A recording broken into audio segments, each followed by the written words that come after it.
Hello. Today, this is confusing because apparently it says no homicide charges in David's Tesla death investigation.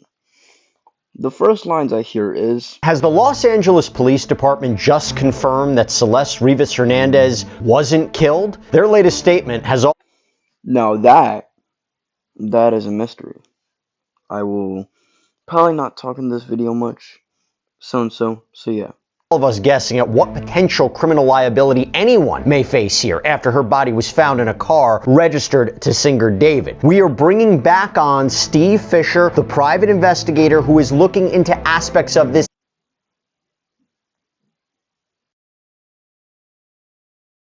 case on the ground in Los Angeles. Welcome to Sidebar, presented by Law and Crime. I'm Jesse Weber.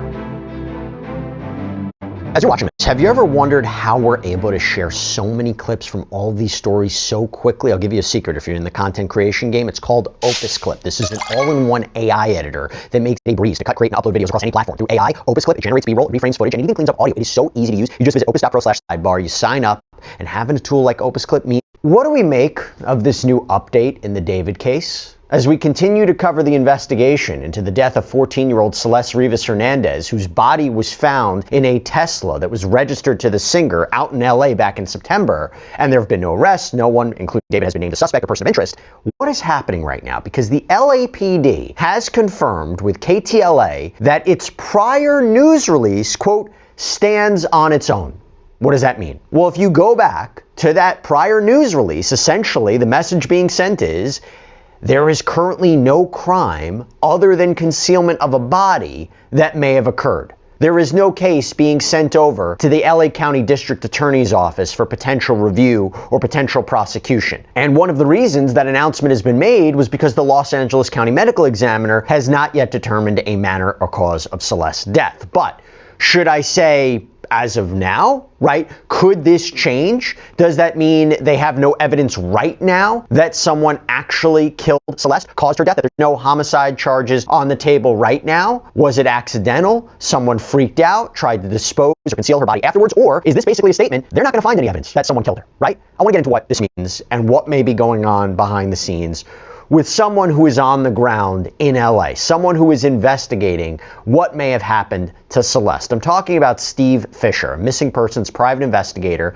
who is hired by the owner of the property that David was staying at in LA. Now remember, this property was nearby where that Tesla was found. And as you may recall, the owner wants some more information about what role his house, his property, may have played in this, if any. And you may also remember, if you've been following us here on Sidebar, that we have interviewed Steve before. And when it came to what may have been found at that house, the house that David moved out of, that was searched by authorities, here's what Steve said to us on a previous episode. But I will say this, there are some things that, and I'm talking physical evidence that was at that house that is, there could have been greater plans as far as getting rid of her.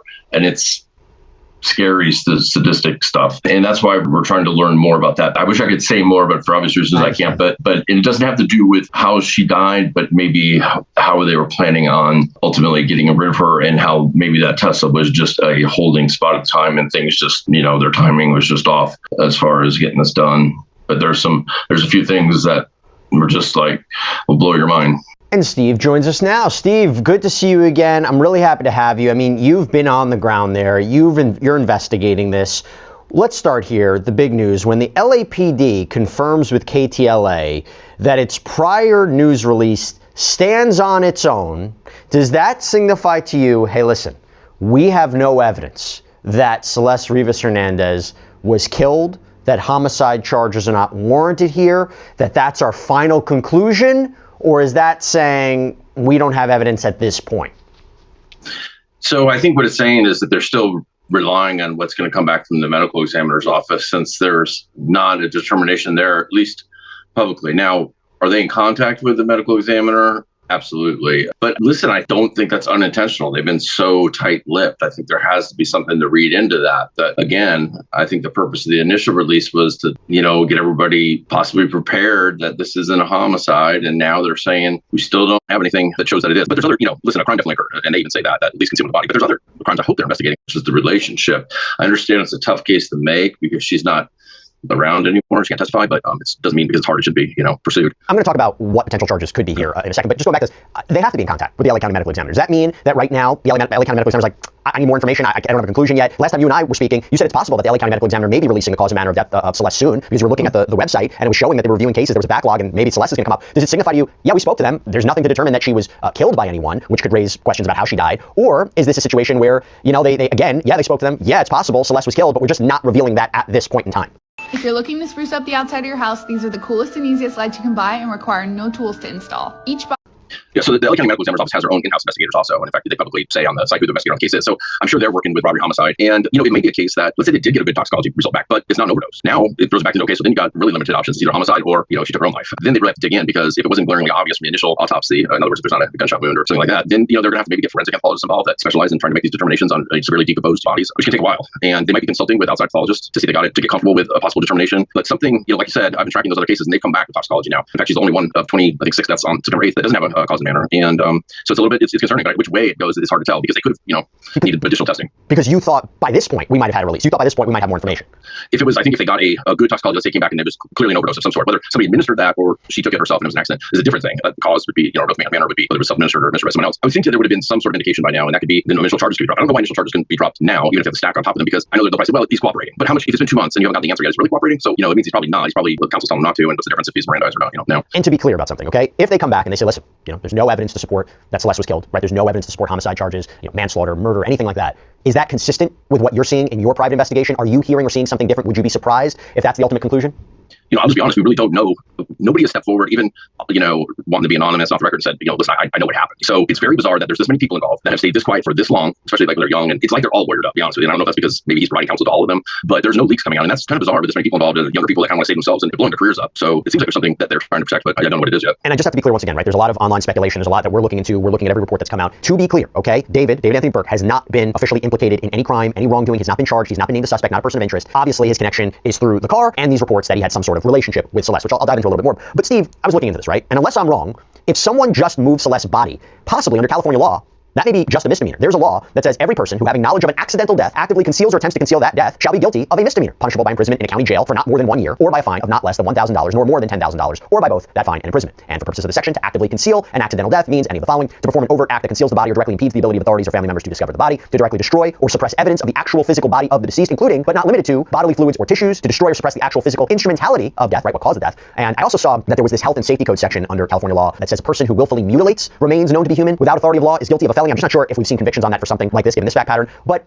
the reason people are talking about this law now is because if we are coming to the conclusion that this really may be it, am I wrong? Is that really what, we might be looking at? Yeah, no, you're not wrong. And I brought this up for a while now, that you can willfully conceal and suppress evidence and destroy evidence to hide it from investigators and family and everybody else, and it's still a misdemeanor. And let's just be real about it. None of these people appear to, in an initial orbit have a record, so they're not going to get up to a year in county jail. They're going to get probation for charged. So it's tremendous. Now it shifts to a felony when you mutilate. Right now, and of course, we've heard these reports since the beginning of her being dismembered. I do not believe that. I believe it was disinterculation, which is that's a natural process of the connective tissues degrading and the bones, falling apart. I don't have any evidence that she was dismembered, so I don't think that's the case. Okay. But if it is, then that would go to a felony. That would be a totally different thing. But you can suppress this evidence. You can hide her in a trunk from investigators and destroy evidence, and it's a misdemeanor in California. And to be clear, maybe that's what the additional testing is, to try to see what signs her body shows of being manipulated in some way or mutilated in some way. I hate to talk so cavalier about this, but right. From a legal point of view, this is the cold hard facts. This is what investigations look like. Although I will tell you, if we're saying, okay, how did she die then? And I know that there's been a conversation, well, let's say for argument's sake, and this is purely speculation, if you're talking about drugs being involved, is the LAPD saying that this is not a drug-related death, or that someone wouldn't be responsible for it? Because you would think it is possible. We've seen it before. Someone could be charged with an overdose. Someone could be charged with drug offenses. Even in severe cases, if they provide drugs that result in an overdose, you could look at, let's say, involuntary manslaughter. Someone could be brought up on charges of distributing those drugs, providing those drugs, particularly to a minor. If they're not saying that at that point, right? I mean, that could be because there's no evidence of that, or maybe they're saying, the LAPD, we don't even want to mention drugs. We don't even want to mention drugs at this point. What do you think's going on there? Yeah, it could be. So, listen, this is a high-profile case, and let's look at other high-profile cases. This similar is Mac Miller, Matthew Perry. Both times people charged with providing him the drugs they overdosed on. So maybe there is a drug element to this investigation going on that we don't know about. Because when they confirmed, basically, they're standing on that statement a couple days ago. I know that I saw headlines saying, they confirmed that it's not a murder, not homicide. That's not what they said. They said they're standing on their previous statement. So it got a little spun out of control, I think, and that's going to happen when this goes on 2 months, right? But maybe there's a drug investigation. Maybe they're trying to figure out how those got to her, and it's going to be a Mac Miller or Matthew Perry type situation where they are going to go after, whoever provided them. And without naming names, from your investigation into that house, can you say at this point whether drugs were ever found at that house or connected to that house? So I can tell you that there was prescription narcotic medication, opiate, painkillers that were found that they were prescribed. And so we don't know if they were ever used recreationally or not. There was some paraphernalia. Listen, marijuana is legal in California. It's something you can use for that. You can also use it for illicit drugs. We don't know what they were being used for. I've seen some pictures of Celeste where she doesn't look sober. I'll just be honest with you. She looks like she's definitely not sober. And I've talked to people in Lake Elsinore that said when she came back after that time that law enforcement brought her back, that she was quote unquote strung out. And so I don't know. I hate to say that about minors. I don't have proof of it. I'm just telling you what I've been told. But if that's indeed the case, then hopefully there's a drug element going, investigation going on that we don't know about. There's been very tight-lipped. But listen, it's been a while now. No, look, a lot of people care about Celeste. They're worried. They're thinking about what happened here. They're invested in this case. Family, friends, just people who are constantly following it from the beginning. And I wanted to ask you what you learned more about Celeste so far in your investigation, because we covered this extensively. That there was, and you mentioned this, there was reporting about her running away from home, footage of her walking away on a street in Lake Elsinore, footage of her potentially fighting with people in her neighborhood, reporting particularly for TMZ that Celeste may have been in some sort of relationship with David. Those around them saying that they thought she was 19. What else have you learned about Celeste Rivas Hernandez that we should know?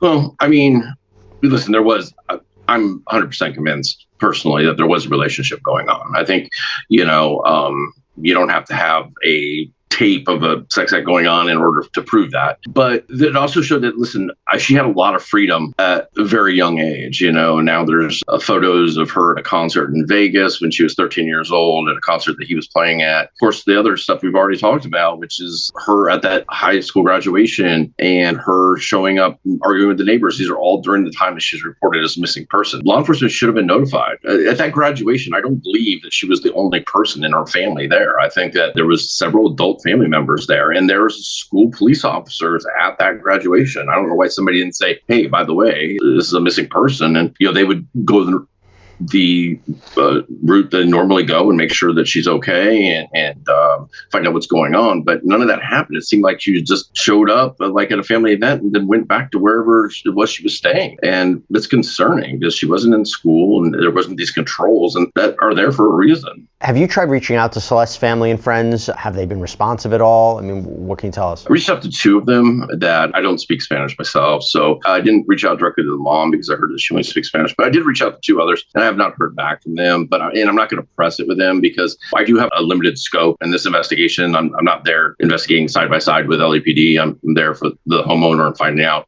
what happened in or around the house and the cars that were at the house. So I'm not going to press that, but no, I tried and I've not heard back. If they're, if they're watching this, I'd love to talk to them. I'm not. I just want to, learn, what happened.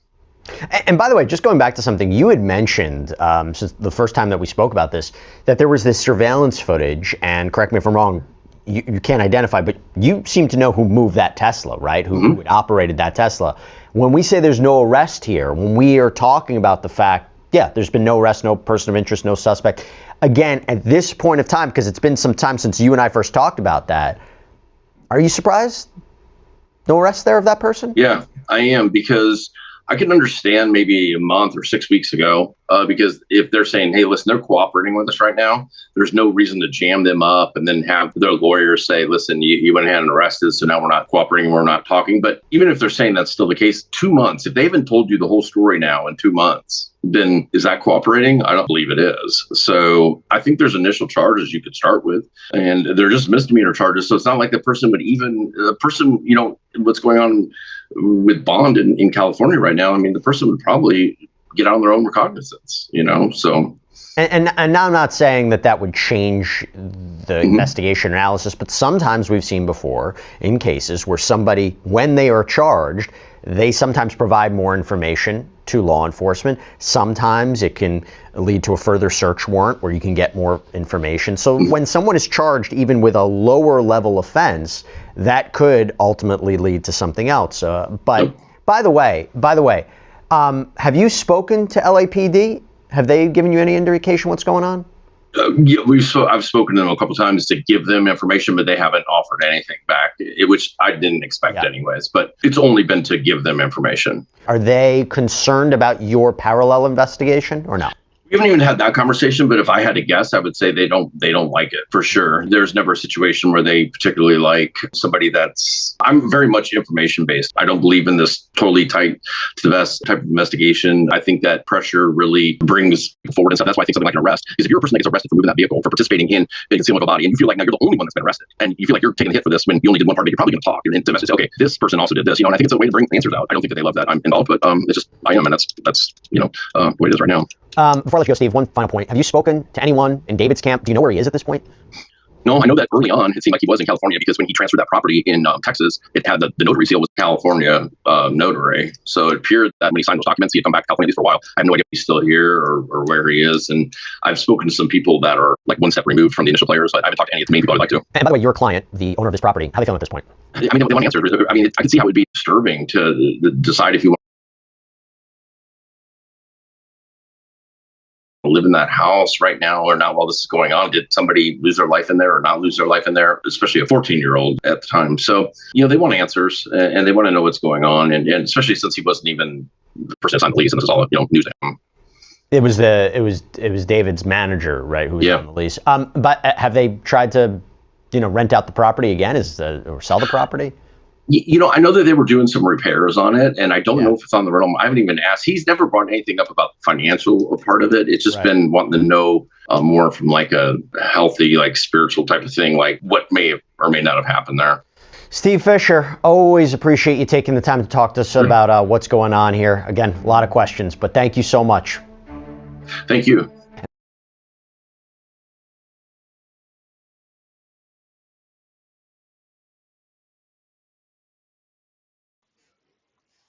Okay, everybody. Last thing. Have a good night.